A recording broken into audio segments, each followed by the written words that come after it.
Olá, eu sou a Paula Luís e sejam muito bem-vindos. Hoje encontramos-nos aqui no Convento das Bernardas, na Rua da Esperança, pois é aqui que existe desde 2001 o único museu inteiramente dedicado ao universo da marioneta, à sua origem, história, interpretação e à divulgação do teatro das marionetas.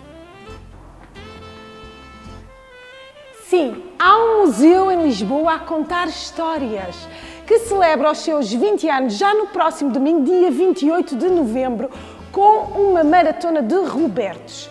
Poderá celebrar assistindo ao Teatro de Robertos em sessões contínuas entre as 11 e as 18 de entrada livre. E assim também poderá festejar a classificação do Teatro Dom Roberto no inventário do património cultural e material. Vamos então conhecer um pouco melhor a origem e a história da marioneta. Sejam muito bem-vindos.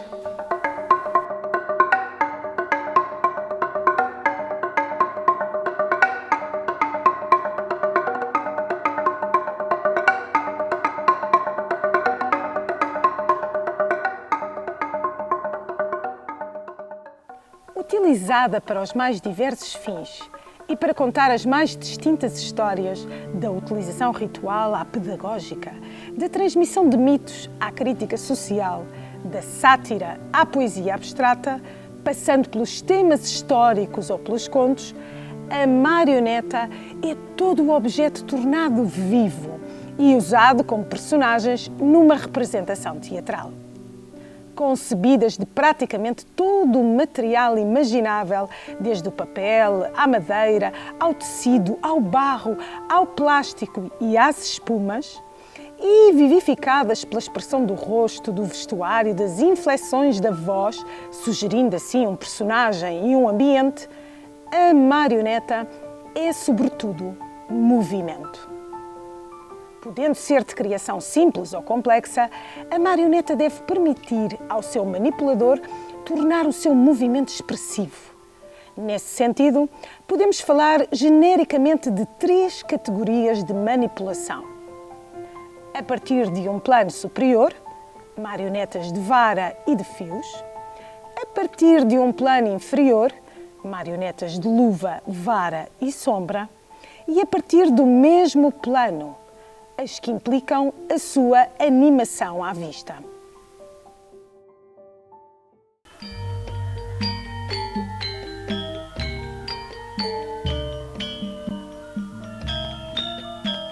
Segundo os registros mais antigos, foi na Ásia que foram criadas as primeiras marionetas. As histórias, os espetáculos eram criados para ilustrar os mitos fundamentais das religiões. E então as histórias eram adaptadas para a sua maior divulgação, como é o caso do épico indiano Ramayana.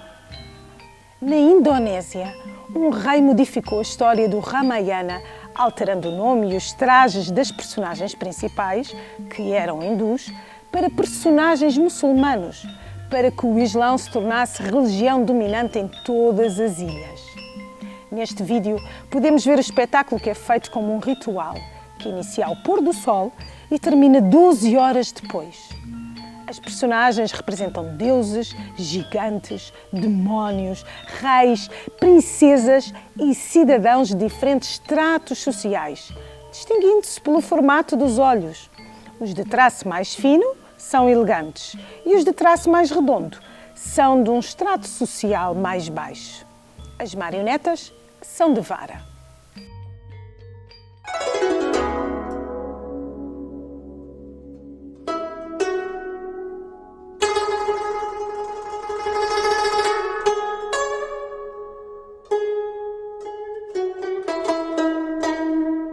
Na China, o repertório são situações do cotidiano e as marionetas de sombra destacam-se pela novidade que apresentam.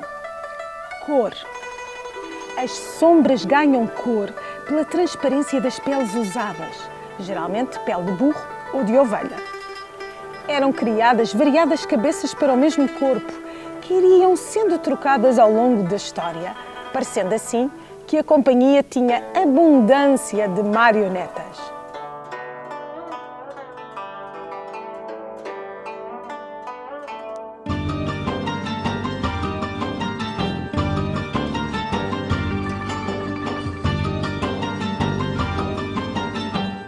Também na Turquia, as marionetas de sombra eram destacadas, sendo Karagöz o personagem, o herói do teatro, de caráter rude, mas charmoso. Atualmente, ainda se fazem espetáculos Karagöz em Istambul, na Turquia.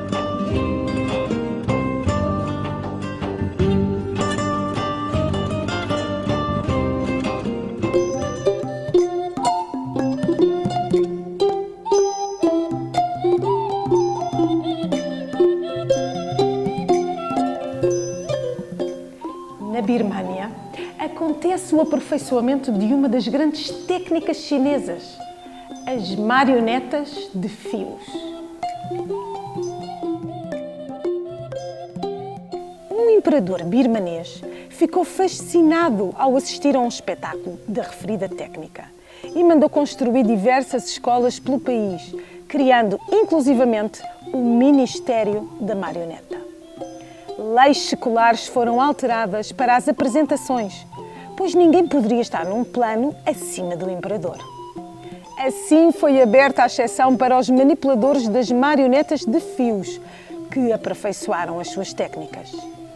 As marionetas ficaram cada vez mais complexas, sendo que algumas tinham 60 fios, 12 num só braço e até cabelo verdadeiro.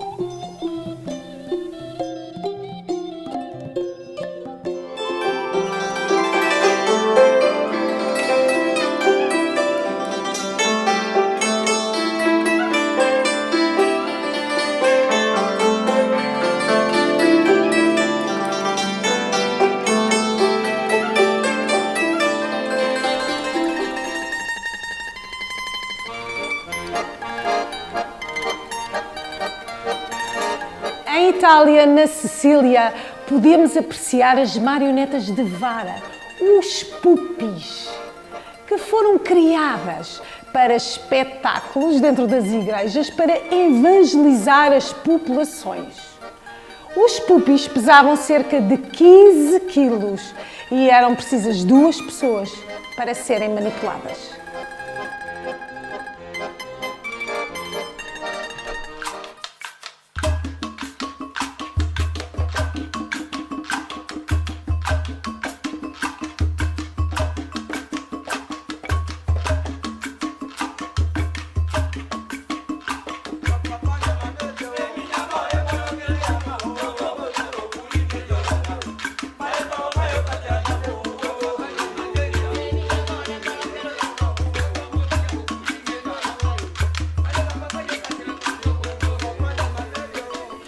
Também em África, como acabaram de ver, e na América do Sul, as marionetas tiveram seu papel de destaque, acompanhadas pelas máscaras, as suas parentes próximas, no desdobramento de personalidades, na criação de novos seres.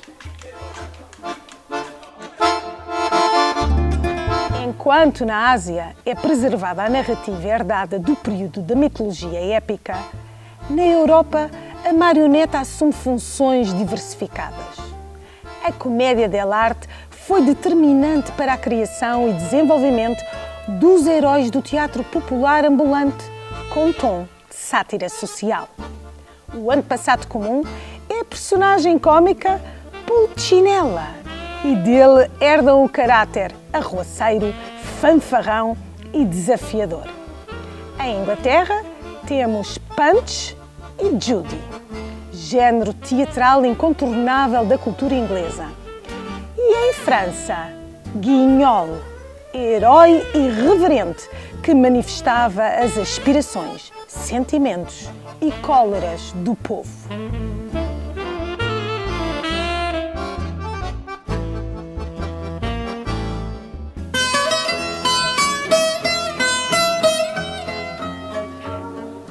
Em Portugal, temos os bonecos de Santo Aleixo. Atuam num pequeno retábulo de madeira que possui uma rede dupla de cordéis, colocada verticalmente entre os bonecos e o público.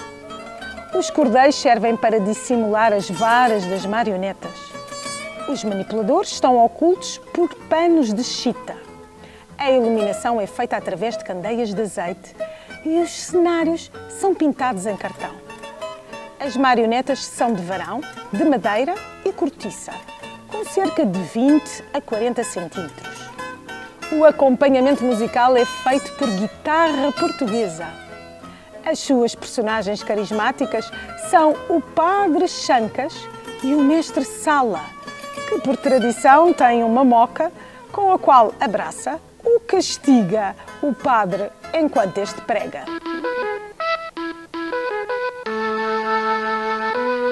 E também temos Dom Roberto, termo que depois se generalizou a todos os fantoches e que também representa a voz de protesto e de crítica.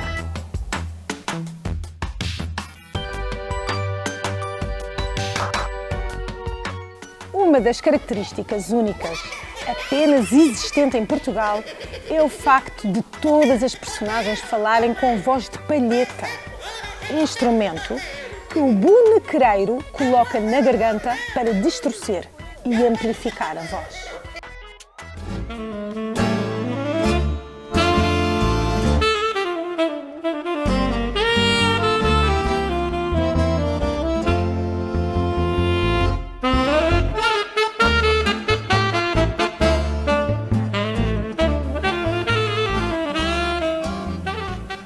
É no século XX que as marionetas em Portugal ganham relevância artística, surgindo os primeiros teatros ligados à ideia da educação pela arte.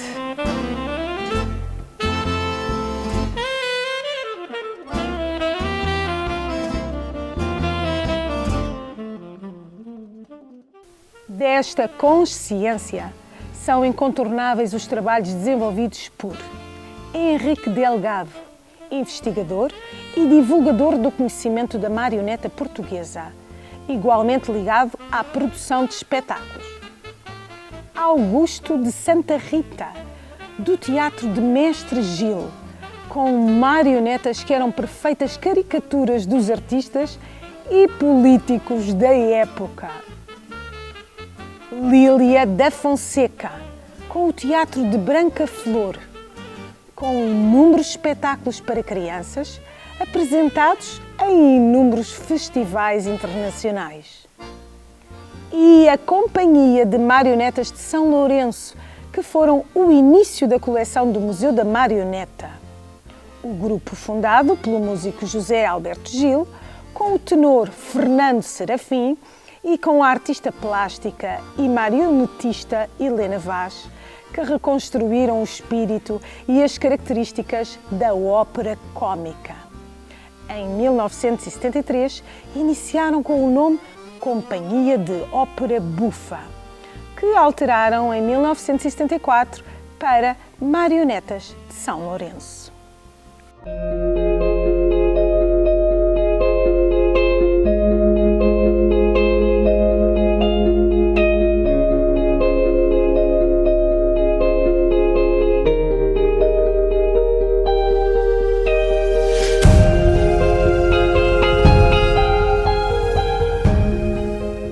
Chegamos à sala onde as marionetas se fundem com a sétima arte. Aqui podem apreciar os originais das marionetas utilizadas no filme A Suspeita, constituídas por um esqueleto de rótulas revestido com esponja e espuma de látex, entre outros variados e aprimorados acessórios. A Suspeita foi premiado em vários festivais, sendo distinguido com o Cartoon d'Or 2000 e foi realizado por José Miguel Ribeiro.